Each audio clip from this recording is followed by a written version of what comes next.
Welcome back you aristocrats. और दोस्तों आज के एपिसोड में हम बात करने वाले हैं पिछले हफ्ते की थोड़ी बहुत कहानियों के बारे में, जिसमें आज के दिन ही जो रेनॉल्ट डस्टर है उसकी फाइनली इंडिया में प्राइसिंग आ गई है। और मेरे ख्याल से इस साल की one of the most well appropriately priced cars में से एक है, क्योंकि रेनॉल्ट ने इस गाड़ी का स्टार्टिंग वाले वेरिएंट का प्राइस तो काफी अफोर्डेबल रखा ही है, साथ ही में टर्बो इंजन को भी काफी एक्सेसिबल बना दिया है। बाकी गाड़ियों में जहाँ पे आपको 20 लाख के आसपास में मिलना स्टार्ट होता है, इस गाड़ी में दोस्तों आपको सिर्फ 14 लाख रुपए 15 लाख से मिलना स्टार्ट हो रहा है। और साथ ही में जिन लोगों ने आर पास खरीद लिया, अब इसका नाम थोड़ा सा अजीब है पर दोस्तों उन लोगों ने भी काफी बेनिफिट हो गया, क्योंकि जितने का आर पास परचेज करा है उससे डबल के आसपास के बेनिफिट्स उनको मिल रहे हैं। और हाँ दोस्तों, उससे पहले you need to subscribe and be a real aristocrat. Let's aim for 247 subscribers in this video. मैं आपको अपडेट कर दूंगा नेक्स्ट वाली वीडियो में अगर हमने अचीव कर लिया। फिर मैं आपको दोस्तों एक कूल वीडियो के बारे में बताऊंगा, जिसमें अगर आप देखें पहली न्यूज हमारी आ रही है कि जो जेटूर T2 है उसका इंडिया में फाइनली पेटेंट साइन हो गया है, मतलब फाइल हो गया है। अब ये गाड़ी ऑफिशियली इंडिया में लॉन्च होने वाली है, हमको कंफर्म है। JSW ने इसके टीजर वगैरह भी डाल दिए अपने इंस्टाग्राम के ऊपर। और इस गाड़ी के ऊपर हाइप भी दोस्तों काफी बन रही है, क्योंकि मेरे आसपास के 2-3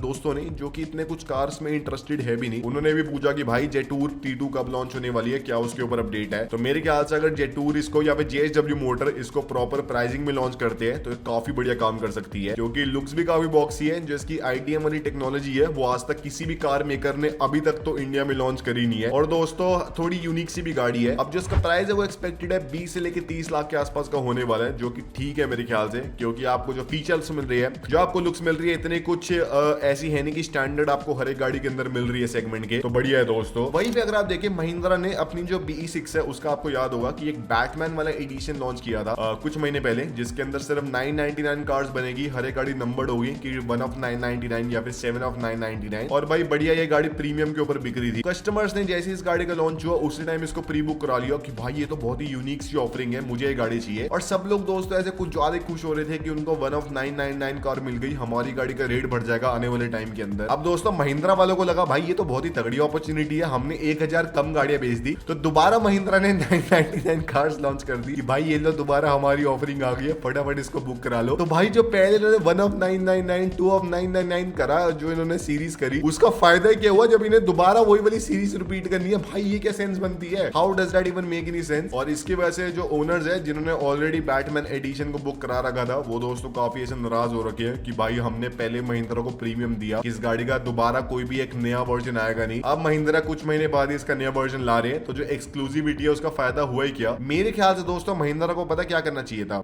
कि जब उन्होंने इनिशियली फर्स्ट बारी में इस गाड़ी को लॉन्च किया था, तब उन्होंने ऐसे पूरी प्रॉपर सीरीज रख दी कि 7 ऑफ 999 340 ऑफ 999, तो बंदों को पता चल गया कि भाई ये कंफर्म 999 कार्स ही है, इसके ऊपर हो नहीं सकती। पर दोस्तों ये ला फरारी वाली अगर टेक्निक कर दे, जिसमें फरारी ने क्या करा कि बोला कि सिर्फ 499 ला फरारी पूरी दुनिया में हम बेचने वाली है और आपकी उसमें से एक होने वाली है। अब इन्होंने प्रॉपर हर एक गाड़ी को सेपरेटली नंबर नहीं करा, बस लिख दिया 1 ऑफ 499। और पता नहीं सब लोग मानते हैं कि फरारी ने एटलीस्ट 500 बोल के 1000 ला फरारी बेच दी, तो महिंद्रा वाले भी यही करते हैं, 999 बोल देते पर 1 ऑफ 999 ना लिखते और स्टैंडर्ड ऐसे नंबरिंग ना करते, बस 1 ऑफ 999 लिख देते। उससे भाई कोई ऐसे परेशान भी ना होता और बढ़िया भाई सबको मजे भी आते। अब दोस्तों थोड़ा मेरे ख्याल से खराबी हो गई है, क्योंकि अब लोगों को लगने वाला कि भाई अगर कोई और भी लिमिटेड एडिशन महिंद्रा लॉन्च कर देते हैं तो भाई उसका फायदा ही क्या है भाई, वो तो मैं मतलब क्या कहते हैं कि वो दोबारा ही लॉन्च कर देंगे। तो दोस्तों ये वैसे मेरे ख्याल से थोड़ी खराब चीज है भी, मैं भी पर्सनली काफी गुस्सा होता अगर ये मेरे साथ होता। वहीं पे दोस्तों अगर आप देखें जो अगली न्यूज है कि जो आइकॉर V23 है, जो कि एक नंबर की डॉगशेड गाड़ी है, जो कि एक चाइनीज इंडिया में लॉन्च होने वाली है चेरी की, उसका दोस्तों इंडिया में टेस्टिंग होते हुए देख लिया है। तो अगर आप देखें दोस्तों वो गाड़ी है लॉन्च होने वाली है, but do I really care about that car? Absolutely not. ये जो चाइनीज डिब्बे है ना दोस्तों, जो डिफेंडर की कॉपी बनती है, मैं दोस्तों कभी इनको बेयर नहीं कर सकता, मुझे हेट है इन गाड़ियों से। तो यही है कि अगर आपको लेनी आप ले सकते हैं, मैं इसके ऊपर इंफॉर्मेशन भी नहीं बताने वाला दोस्तों, आई डोंट लाइक इट।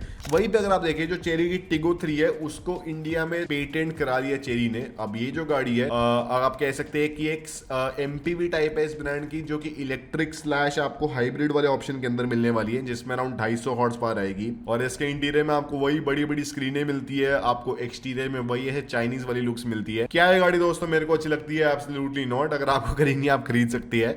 वहीं पे दोस्तों जो फरारी की 849 टेस्टरोसा है उसका इंडिया में ऑफिशियली लॉन्च हो गया है 10.37 करोड़ की प्राइस में। अब अगर आप देखें डॉलर टर्म्स में ये गाड़ी ऑलमोस्ट 1.1 मिलियन डॉलर्स की कॉस्ट करी है, बाहर इसका प्राइस अराउंड $5 लाख का है। टेक्निकली उस हिसाब से भी गाड़ी सस्ती है, क्योंकि जितना हमारी करेंसी डी वैल्यू कर रही है, अगर ये गाड़ी एक साल पहले लॉन्च होती तो इसका प्राइस अराउंड 70 लाख रुपए कम होता है एज कम्पेयर टू जो इसका आज प्राइस हमें ऑफर 70 से भी ज्यादा इनफैक्ट। तो वही है दोस्तों, दिक्कत ये है क्योंकि पहले तो इसका जो एग्जिस्टिंग प्राइस है वो कम होता, फिर ड्यूटी भी कम लगती, पर क्योंकि इंडिया और यूरोप के बीच में एक proper free trade agreement sign हो गया है, तो आने वाले टाइम के ऊपर जो इस गाड़ी पे फिलहाल 110% की इंपोर्ट ड्यूटी लग रही है वो कम होकर 30% के ऊपर आ जाएगी, जिससे इस गाड़ी का प्राइस 3-4 करोड़ रुपए से कम होने वाला है। काफी कुछ बेनिफिशियल होने वाला है। मैं काफी एक्साइटेड हूँ कि भाई इस गाड़ी का क्या लॉन्च होता है। और ये अगर आप देखें काफी ऐसे इसके अंदर फरारी की जो पुरानी लुक्स आती थी ना पहले वाली टेस्टारोसा जैसे के अंदर, वैसी इसके अंदर लुक्स है। जैसे आपको सामने ऐसे बार सा मिलता है ब्लैक कलर का, साइड में काफी सिंपल सी लुक्स है और डिसेंट लगती है दोस्तों। मैं पर अगर आपको बताऊं ये गाड़ी चूज करूं या फिर रेवेल्टो, मैं रेवेल्टो को चूज करूंगा क्योंकि उसके अंदर थोड़ी ऐसे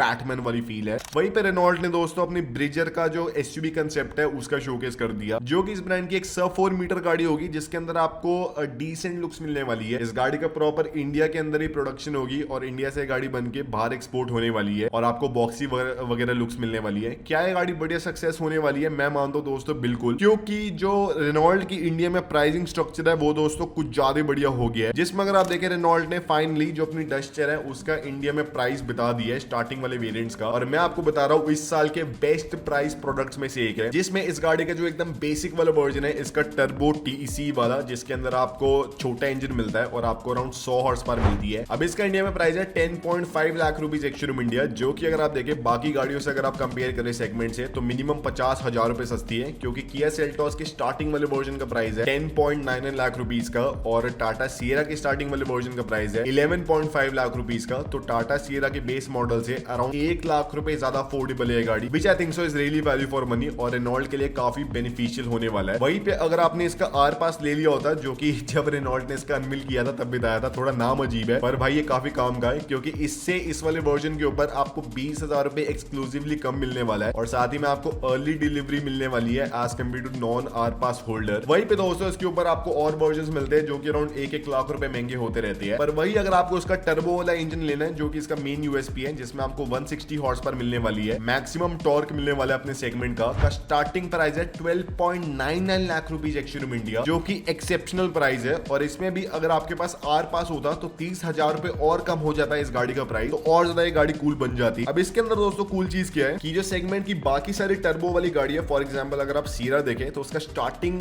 टर्बो में प्राइस है 18 लाख रुपए का। तो जो आपको पावर 18 लाख वाली सीरा ऑफर कर रही है, हाँ उसके अंदर फीचर वगैरह थोड़े एक्स्ट्रा हो सकती है, वो ये गाड़ी आपको अराउंड 3-4 लाख रुपए कम के प्राइस में ऑफर कर पा रही है। और ये भी अगर आप आर पास ले लेते हैं तो ऑलमोस्ट 4-5 लाख रुपए कम के प्राइस में, which I think so is extremely value for money. आप इसका टर्बो वाला इंजन परचेज कर लो, जो आपको पावर मिलने वाली है, जो आपको टॉर्क मिलने वाला है, आपको किसी और गाड़ी में मिलने नहीं वाला सेगमेंट की एक्सेप्शनल प्राइसिंग। वही अगर आपको दोस्तों डीसीडी परचेज करनी है, मतलब इसकी ऑटोमेटिक टर्बो के अंदर, तो उसका प्राइस अराउंड 1.5 लाख रुपीज ज्यादा है as compare to non DCD वाला वर्जन। पर ये वाला प्राइस अगर आप देखें सिर्फ 1.3 लाख रुपीज ज्यादा होने वाला है अगर आप इसका आर पास परचेज कर लेते हैं, क्योंकि आर पास के अंदर जो टर्बो प्लस डीसीडी का वेरिएंट है वो 50,000 रुपए सस्ता है as compare to non R pass holders के लिए। तभी मैं दोस्तों कह रहा हूँ ये one of the best products में से एक है जो कि बेस्ट तरीके से प्राइस हो रखा है इंडियन मार्केट में। और रेनॉल्ट इतना बढ़िया इसलिए भी कर पा रहे हैं क्योंकि वो इंडिया में लोकली इस गाड़ी को मैक्सिमम बनाने वाली है और बाहर एक्सपोर्ट करने वाली है। तो इस गाड़ी के इंडिया में प्रोडक्शन कॉस्ट काफी कम ही रहने वाली है और अगर इसकी डिमांड ज्यादा रहती है तो वो ऑपरेशनल लेवरेज लेके इसका प्राइस और मतलब कॉस्टिंग कम कर सकती है। तो मुझे दोस्तों बहुत ही एक्सेप्शनल लगी इस गाड़ी की प्राइसिंग। रेनॉल्ट एकदम दोस्तों सही राह पे चल रहे हैं, उनकी गाड़ी अच्छी दिख रही है, उनके अंदर फीचर बढ़िया है, उनके अंदर टेक्नोलॉजी बढ़िया है, प्राइसिंग एकदम बढ़िया है और सर्विस पैक्स भी बड़ी ऑफर कर रहे हैं दोस्तों। साथ ही में जो इसका हाइब्रिड वाला वर्जन है जो कि 4x4 के अंदर आने वाला है, उसका दोस्तों अभी तक रेनॉल्ट ने जो प्राइस है वो बताया नहीं है कितना होने वाला है, पर मैं उसके लिए काफी एक्साइटेड हूँ और जब वो गाड़ी लॉन्च होगी तो उसके भाई सेकंड हैंड वर्जन का वेट करूंगा, वो मुझे बहुत ही कूल लग रही है। और वहीं पे दोस्तों जो हमारी लास्ट न्यूज है कि BYD ने अपनी ब्लेड बैटरी के एक 1500 किलोवाट आवर वाले वर्जन का अनवील कर दिया है। अब ये दोस्तों वर्ल्ड की सबसे हाईएस्ट किलोवाट आवर वाली बैटरी है जो कि 10 to 70% सिर्फ 5 मिनट के अंदर चार्ज हो सकती है और 20 to 97% अराउंड 30 मिनट्स के अंदर चार्ज हो सकती है, जो कि दोस्तों बहुत ही एक्सेप्शनल है टू बी ऑनेस्ट। और इस वाली बैटरी में आपको अराउंड 1000 किलोमीटर की रेंज मिलने वाली है। साथ ही में दोस्तों आपको काफी हाईटेक इसके अंदर सेफ्टी वगैरह भी मिलने वाली है और सिर्फ BYD ही बना सकता है ऐसी बैटरी को, और तो मुझे लगता नहीं कोई भी कार मेकर बना सकता है। अब इसका जो इस्तेमाल है डेंजा वाली कार्स के अंदर ऑलरेडी BYD कर रही है और जो आने वाली उनकी यांगमैंग वगैरह वाली कार्स होगी उसके अंदर भी इस वाली बैटरी का इस्तेमाल होने वाला है। और मेरे को क्या लगता है कि जब तक हमारे जो इंडियन कार मेकर्स है प्रॉपरली इंडिया में बैटरी बनाते नहीं है, जब तक हम चाइनीज कार मेकर्स के ऊपर डिपेंडेंट रहेंगे भाई हमारी कोई भी बढ़िया ईवी